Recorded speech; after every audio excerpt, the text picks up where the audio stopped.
La vindicación del carácter de Dios. Un argumento principal en contra de la teología de la última generación es que no es necesaria una última generación para vindicar el carácter de Dios ante el universo, y que Cristo ya ha vindicado el carácter de Dios a través de su vida y su muerte. Se argumenta que la visión de la teología de la última generación sobre la reivindicación de Dios hace que la victoria de Dios en la batalla contra Satanás dependa de los humanos, y que las acciones de Dios deben ser suplementadas por la acción humana.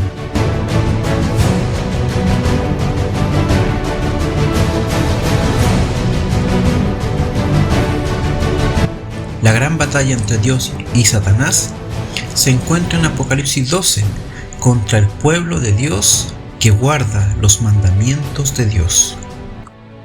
La Biblia dice que Job era un hombre perfecto y recto, pero Satanás acusaba a Job de ser obediente a Dios solo por las razones egoístas.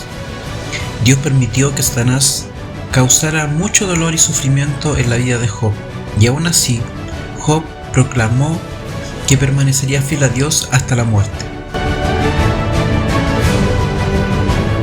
La vindicación de Dios es una enseñanza basada en la Biblia. David lo enseñó, y también el apóstol Pablo. Tanto el Antiguo como el Nuevo Testamento enseñan que la gloria de Dios y su carácter deben ser revelados a través de sus creyentes.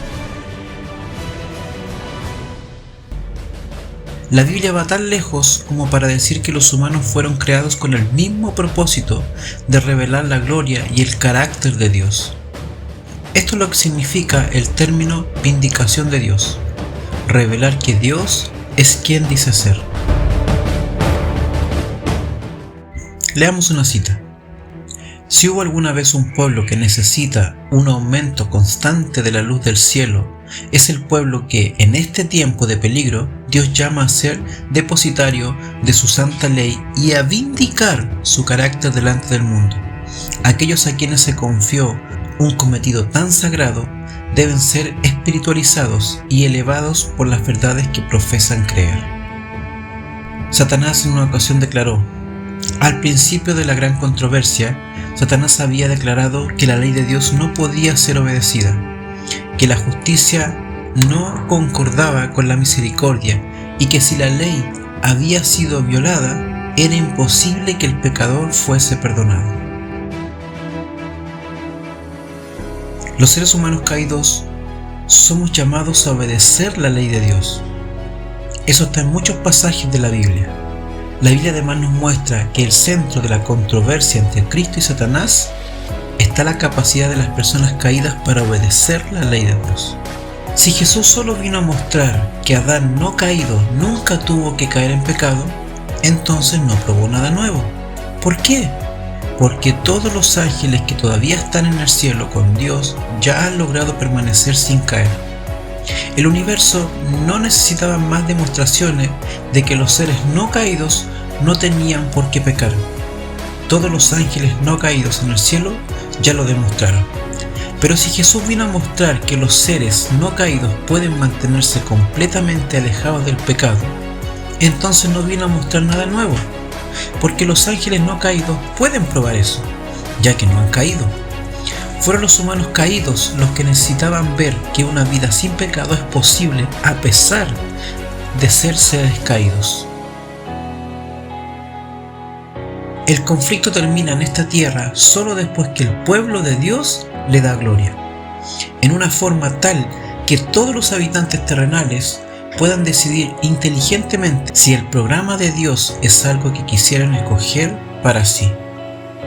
Contrariamente a la creencia de algunos críticos de la teología de la última generación, los defensores de esta teología están de acuerdo en que Satanás fue derrotado cuando Cristo murió en la cruz. Pero entonces, ¿por qué continúa la batalla entre Cristo y Satanás 2000 años después? Aquí es donde los críticos y defensores de la teología de la última generación dan respuestas diferentes. Los críticos dicen que es porque el universo necesita ver una revelación completa del carácter de Dios y el carácter de Satanás. Pero si ya se vio en la cruz del Calvario. Mientras que los defensores dicen que es exactamente eso y más.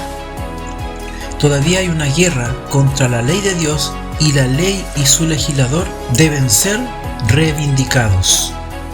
Parece inconsistente que los proponentes de la teología de la última generación crean que Satanás fue derrotado en la cruz, pero que aún no ha sido derrotado por completo.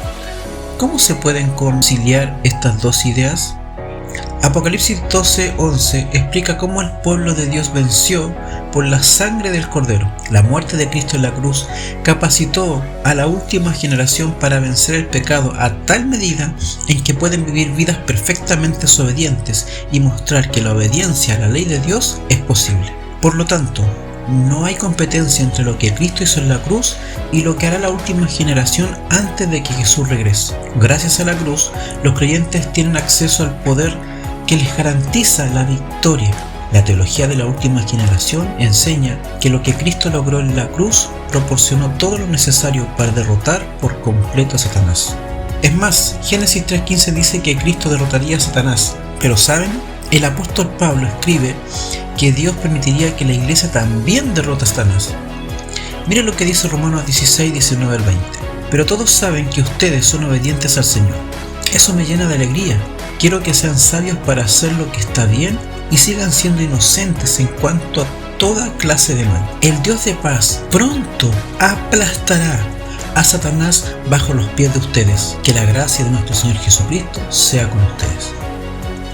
Los críticos argumentan que es muy perturbador pensar que Dios necesita una última generación para finalmente derrotar a Satanás y que esta idea es completamente contraria a los mensajes de la Biblia y los escritos de Ellen White. Pero la historia de Job muestra que Dios elige trabajar a través de las personas y arriesga su carácter para que se vea comprometido. Dios a través de Job puso su propio carácter en juego. Si Job le daba la espalda a Dios durante los malos tiempos, eso probaría que las acusaciones de Satanás son ciertas.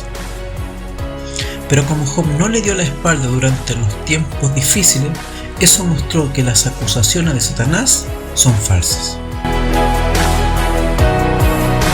En resumen, primero, la vindicación por parte del pueblo de Dios es real.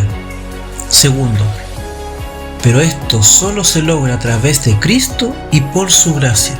Tercero, se mostrará que las acusaciones de Satanás eran falsas.